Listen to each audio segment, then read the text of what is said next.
Sugali case ఏమైంది? 30,000 మంది ఆడపిల్లల్ని ఇంటికి తెస్తా అన్నారు. ఏ ఆడపిల్లని తీసుకొచ్చి ఎవరికి అప్పచెప్పారు? ఎన్నికల ముందు మాట్లాడారు కదా, జగన్మోహన్ రెడ్డి గారి ప్రభుత్వంలో 30,000 మంది ఆడపిల్లలు మిస్ అయిపోయారని. నేను వస్తే వాళ్ళందరినీ ఇంటికి తీసుకొస్తానని. 100 రోజులైన దాటినా కూడా మీకు ఆడపిల్లలు మేము దృష్టి కలగట్లేదా? ఆ రోజు మాటలు కనపడతలేదా? ఏంటంటే మీ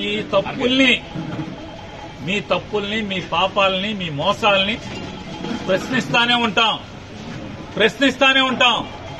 మీ చిల్లరగాళ్లతో చెంచాగాళ్లతో తాగబోయించి మా ఇంటి ముందుకి నా దిష్టి బొమ్మ తీసుకొచ్చో, లేకపోతే డౌన్లు కొట్టిస్తేనో, లేకపోతే గుడివాడలో నా కారు మీద రాళ్లు వేయిస్తేనో తగ్గేది లేదు, ఆగేది లేదు.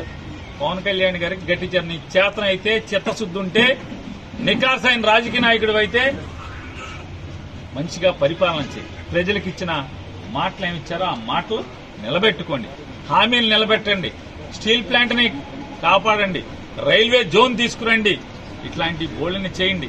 ఎన్నికల్లో బోళ్ళని హామీలు ఇచ్చారు. ఊరూరికి, మా ఊరికి కూడా ఇచ్చారు. బందర్ పోర్టు అమ్మకానికి పెట్టారని చెప్పి ఊరు వాడ అల్లరల్ల మోతకే ఉంది.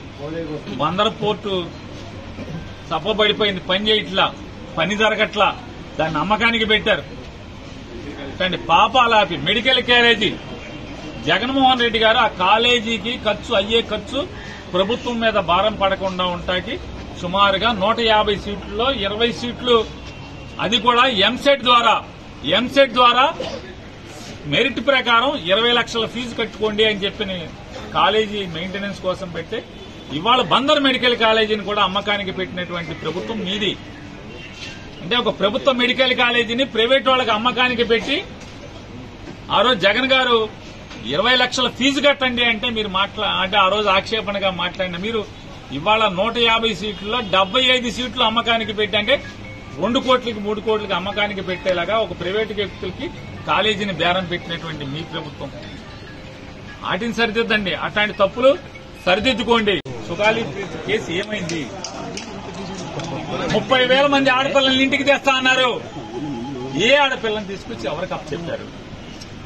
ఎన్నికల ముందు మాట్లాడారు కదా, జగన్మోహన్ రెడ్డి గారి ప్రభుత్వంలో 30,000 మంది ఆడపిల్లలు మిస్ అయిపోయారని. నేను వస్తే వాళ్ళందరినీ ఇంటికి తీసుకొస్తానని. 100 రోజులైన దాటినా కూడా మీకు ఆడపిల్లలు మేము దృష్టి కలగట్లేదా? ఆ రోజు మాటలు కనపడతలేదా? ఏంటంటే మీ తప్పుల్ని మీ పాపాలని మీ మోసాలని ప్రశ్నిస్తానే ఉంటాం. మీ చిల్లరగాళ్లతో చెంచాగాళ్లతో తాగబోయించి మా ఇంటి ముందుకి నా దిష్టి బొమ్మ తీసుకొచ్చో, లేకపోతే డౌన్లు కొట్టిస్తేనో, లేకపోతే గుడివాడలో నా కారు మీద రాళ్లు వేయిస్తేనో తగ్గేది లేదు, ఆగేది లేదు.